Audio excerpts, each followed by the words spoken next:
In previous lessons on photosynthesis, we learned that plants are converting solar energy into chemical energy in the form of glucose molecules. Now, we call these sugar molecules food. We can think of there are two ways to think about food. The sugar molecules can be energy molecules, but they can also be building materials. And that's the sense of which we mean that these sugar molecules are food for the plant. So in this lesson, we'll take a look at how the plant is going to use the sugar that it just built from the photosynthesis reaction.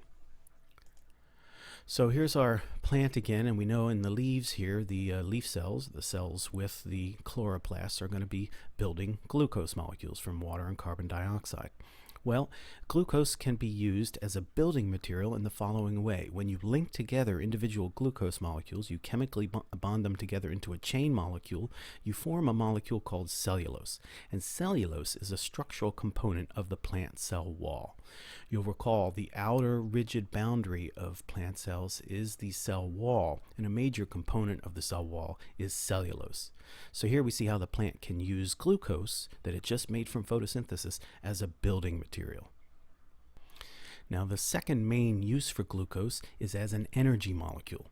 You'll remember that glucose is built up in the leaf cells, but the root cells here need fuel. They need energy, right? So the leaf cells come to the rescue. They deliver some of that glucose down the stem, down into the root cells to keep the root cells alive. So glucose can be a building material, but it's also the principal fuel for cells of the plant. Now let's take a closer look at what we mean when we say that glucose is a fuel. It's an energy molecule. You'll recall that we compared a car engine, an internal combustion engine, with a cell. In both cases, the engine and the cell need a fuel. In the case of the engine, it's gasoline is the fuel. In the case of the cell, it's glucose is the fuel. Now, what does a fuel provide? It provides stored chemical energy. So all of the chemical bonds in the gasoline or the glucose, those chemical bonds, if they're broken, it will release energy that can be captured by the car engine or the cell. Now, the chemistry that breaks the chemical bonds here involves oxygen, so we call this combustion. That's a chemical reaction involving oxygen. Well, so too for the cell, the chemistry that releases energy from glucose that breaks all those chemical bonds requires oxygen. So in both cases then, this is chemistry involving oxygen, and the purpose of the chemistry is to break the chemical bonds of the fuel to provide energy. For the car, it's the energy to drive the drive shaft and make the wheels go. And for the cell, it's to power all the chemistry of life that's happening in the cell. In both cases, waste gases are produced, so carbon dioxide and water, carbon dioxide and water. So there's lots of similarities between what's happening in the internal combustion engine and sort of what's happening in a cell. Most of the breakdown of glucose occurs in a structure called the mitochondria. It's a fairly large cellular structure. It has a membrane like a chloroplast, but a very different kind of chemical reaction is happening in mitochondria. Now, if we look down here at our plant cell, the green ones will be chloroplasts, and we're going to color the red structures here mitochondria. For a single plant cell, there are multiple chloroplasts, and there are many mitochondria. And people describe the mitochondria as the powerhouse of the cell. It's where most of the glucose will be broken down to release energy. That chemistry requires oxygen. So to simplify, we'll have our glucose going into the mitochondria and the oxygen going into the mitochondria. In reality, when the glucose is made in chloroplasts, the glucose first enters the cytoplasm and some of its chemical bonds are broken in the cytoplasm.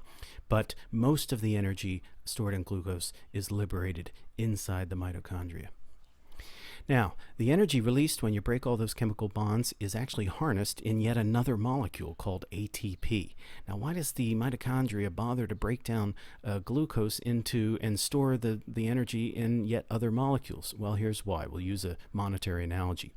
We can think of glucose as storing $20 worth of energy. The problem is, lots of the chemistry in the cell, that's too much energy for the particular chemical reactions going on. And so what the mitochondria does is it breaks the chemical bonds here and then stores smaller quantities of the released energy in these molecules called ATP. So we can think of ATP as storing $1 worth of energy.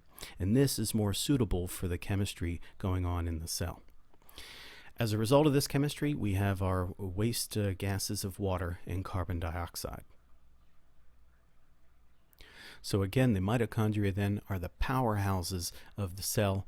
It's where glucose is going to be broken apart and the released energy captured in more usable forms of energy molecules called ATP. So now let's put it all together. What's happening inside of a plant cell? Well, in the green chloroplast, right, sunlight energy is being absorbed, in particular the reds and the blues, to power complex chemistry. And that chemistry is producing glucose molecules from simple water and carbon dioxide starting materials. Now, once the glucose is constructed, it's going to be delivered out of the chloroplast. And remember, oxygen is released as a byproduct of this chemistry. But here we have the glucose coming out into the cytoplasm. Now, in the cytoplasm, the glucose, if it's not going to be used for building cellulose, if it's going to be used for energy, right away it will be attacked by molecules called proteins, and some of the chemical bonds will be broken to release some energy. But most of the breakdown of glucose happens in the mitochondria. So we're just going to have the symbol, the glucose symbol, going into the mitochondria. Notice the mitochondria and chloroplasts are fairly large cellular structures. They both have a membrane, and they are involved in energy processing. The chloroplasts are making glucose, and the mitochondria is going to be breaking glucose down to get those smaller quantities of energy in those ATP molecules. And that's going to then be, those ATP molecules will be used to power all the complex chemistry going on in the cytoplasm. So again, notice the chloroplasts are making glucose, the mitochondria are burning glucose. It's like the plant cell is making its lunch and then digesting it.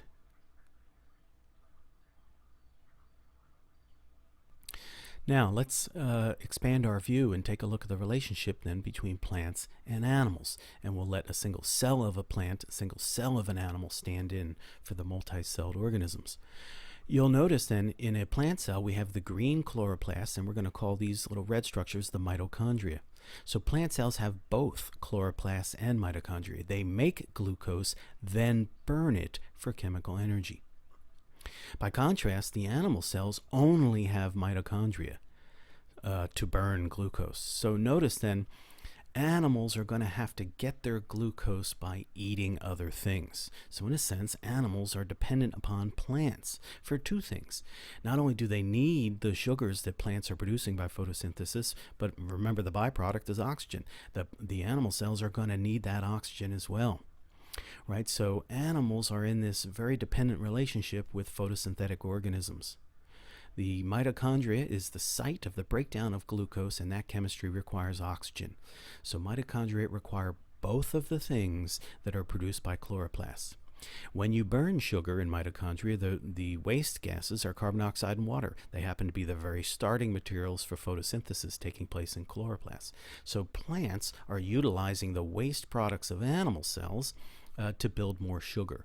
And so we have this relationship between plants and animals as seen in this diagram. That relationship is based on what's happening in these chloroplasts and mitochondria. Plants have both, animals only have mitochondria. You'll recall from an earlier lesson that we looked at the gas exchange. Well, the gas exchange is just one component now of that more complicated relationship that we saw here. So remember, the plant cells are producing oxygen. Oxygen is needed by animals. Now we know why, for the breakdown of glucose in mitochondria. And the waste product of that breakdown is carbon dioxide, which is a starting material for photosynthesis. So the gas exchange that we saw earlier is just one part of this relationship between plants and animals. Animals are also dependent upon plants to make glucose, which is the fuel for animal cells. Okay, so let's begin to summarize the relationship between chloroplasts and mitochondria. We've seen that in the chloroplast is where photosynthesis takes place, and that chemistry involves carbon dioxide and water molecules being used to build glucose molecules with oxygen as a waste. And what effectively is happening here is that the chloroplast is converting solar energy into the chemical energy of glucose. By chemical energy, we mean the energy stored in these chemical bonds, and if those bonds are broken, energy is released. Now, why would the plant want to convert solar energy into chemical energy? Well, there are two important reasons. One is that glucose is easily transported around the plant. You'll remember that glucose is made in the leaf cells, but the root cells do not have chloroplasts, yet they need fuel. Notice the root cells do have mitochondria. See, so the plant cells are going to be delivering the leaf cells will deliver the glucose down to the root cells so that the root cells can burn that sugar in mitochondria and get energy from it. So one reason to build glucose is that it can be transported around the plant. In addition, it can be stored for later use. Remember, the sun doesn't shine all the time, right? So when the sun goes down, if plants were only powered when the sun was shining, they'd have a problem when the sun goes down. But if you can make glucose, you can store that glucose for later use as an energy molecule. And glucose can be stored in molecules like starch. Starch is a chain molecule made of glucose units. For example, potato has a lot of starch, and this is the way plants can store the glucose energy that they make during photosynthesis. Now, let's take a look at the other process happening in mitochondria. It's called cellular respiration. In this process, glucose is going to be broken down in the presence of oxygen. This is chemistry involving oxygen, so we can think of this as burning glucose in mitochondria. And the purpose of burning the glucose is to produce smaller quantities of chemical energy called ATP molecules. These ATP molecules have just the right amount of energy stored in their chemical bonds to drive a lot of the chemistry going on in the cell. The waste products are water and carbon dioxide. So cellular respiration is converting a large energy molecule into smaller quantities of energy stored in ATP molecules. And we will metaphorically call this the burning of sugar. So whereas photosynthesis is a process where sugar is made, cellular respiration is the process whereby sugar is burned. Notice they are reverse reactions. If we think about the molecules on the left, if you're doing photosynthesis, you take the molecules on the left to make the molecules on the right. If you're doing cellular respiration, you take the molecules on the right and end up making the molecules on the left. They are reverse reactions. In summary then, within a plant cell, within a leaf cell in particular, cells that have chloroplasts, we have some complex energy processing going on. We have the chloroplasts capturing sunlight energy and converting that solar energy into the chemical energy of glucose.